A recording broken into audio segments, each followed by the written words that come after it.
after Ritschl is a movement that's often known as the Luther Renaissance. And there is this revival in studies of Luther. People are really interested in the writings of Luther. Now, prior to this, within Lutheran history, Lutherans were generally writing systematic theology, meaning that Lutherans believed that the Bible was a revelatory text that is self-consistent, which means you can actually look at a passage from Genesis and look at a passage from Romans, and because they're both divinely inspired, you can actually say they're saying the same thing. Well, with the rise of Protestant liberalism, you don't have that anymore, because Protestant liberalism says it's a bunch of different authors from different times that have different ideas. The Bible is self-contradictory, they would say. So among Lutherans then, systematic theology in some ways just becomes study of Luther. So the concern is not so much what does the Bible say about this doctrine or that doctrine, it just becomes, well, what did Luther say about that?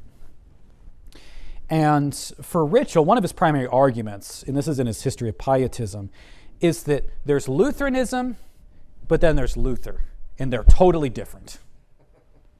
We've got to get rid of the Lutheranism and go back to the real Luther. So this is what the Luther Renaissance then is founded upon. So Karl Hohl is a major figure here. But there are a group of scholars that go back and say, well, we need to reevaluate Luther. We have been wrongly assuming that the Lutheran tradition after Luther actually understood him. They're starting with the assumption that they didn't get Luther. So we've got to reevaluate him, really in light of Protestant liberalism. And it just so happens that everyone reading Luther reads them as if he agrees with whatever their pet concern is. It's amazing. So the Luther Renaissance doesn't really even, out of that, doesn't even become a consistent view of what Luther taught. I mean, many of these scholars completely disagree with each other on the essence of his teachings. But the foundation that Ritschl laid there of this divorce of any real union with Jesus, I mean, that's there in all of them.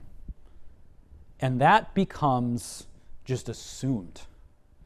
So when you read Luther's scholarship in recent days as well, hopefully the tide is turning a bit, there's just an assumption that, well, of course Luther didn't mean that. And some of this is an antipathy toward classical philosophy. That there is another Protestant liberal, Adolf von Harnack, he wrote a series of books on church history, which is very well known.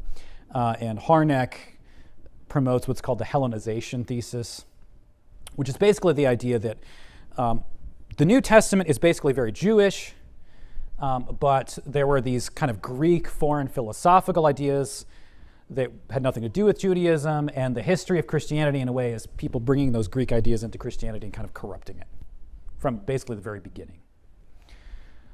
So there is on behalf of a lot of the Luther scholars, there's a distrust of classical philosophical categories. And sometimes it can sound very pious, because the argument is, well, that's just pagan philosophy. We're just being biblical.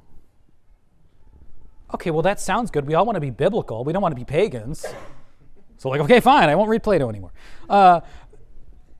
What happens, though, is they're not just being biblical. They're reading rationalist Enlightenment philosophy then into the text of Scripture. So that what they're not doing is saying, get rid of the older philosophy for one that's just biblical. That may be what they say, but in effect what they're actually doing is just grabbing onto that kind of rationalism of one kind or another.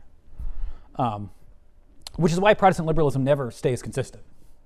You've got people like Rudolf Bultmann who are basically existentialists. He draws largely on Martin Heidegger. You've got the Ritschls who are just moralists. You've got the Schleiermachers who are all about kind of romanticism and feeling. It just shifts with whatever the ideals of the culture happen to be at that time. So now it's like, diversity, equity, inclusion kind of stuff under the guise of the gospel. And it's going to change in 20 years depending on whatever is popular then. And Protestant liberalism just kind of goes with, goes with the wind, with whatever happens to be cool at the time. So this is my long argument leading up to this point. This is about, I know about half of my time here.